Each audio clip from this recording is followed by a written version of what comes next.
ఉజ్జయిని.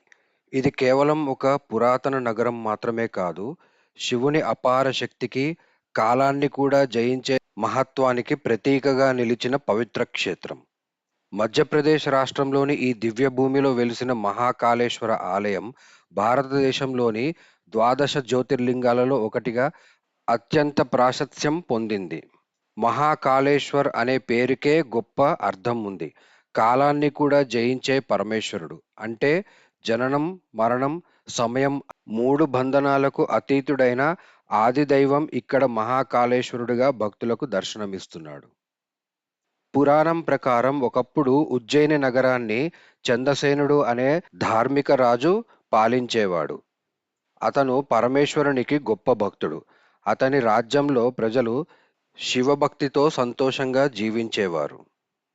అయితే ఒక సమయంలో దూషణ అనే భయంకర రాక్షసుడు తన క్రూరత్వంతో ఋషులను, భక్తులను, సజ్జనులను తీవ్రంగా వేధించసాగాడు. యజ్ఞాలు, పూజలు, వేదపారాయణాలు ఆపివేయాలని బెదిరించి భక్తుల మనసులో భయాన్ని నింపాడు. దాంతో ఉజ్జయిని ప్రజలు, ఋషులు, రాజు అందరూ కలిసి పరమేశ్వరుడిని ప్రాణంగా ప్రార్థించారు.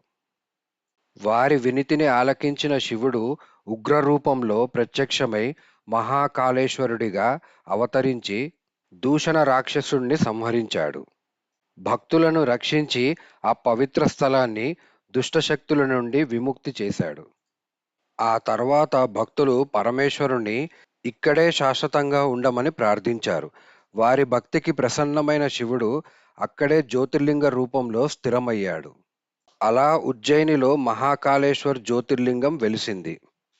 ఈ క్షేత్రం ప్రత్యేకత ఏంటంటే ఇది దక్షిణాభిముఖంగా ఉన్న జ్యోతిర్లింగాలలో ఒకటి.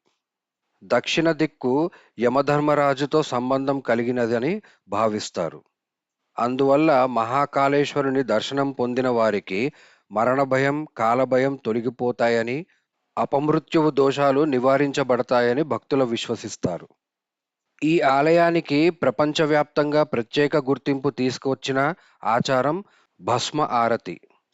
ప్రతిరోజు తెల్లవారుజామున మహాకాళేశ్వరునికి పవిత్ర భస్మంతో అభిషేకం చేసి ఆరతి చేయడం ఇక్కడ అత్యంత విశిష్టమైన సంప్రదాయం.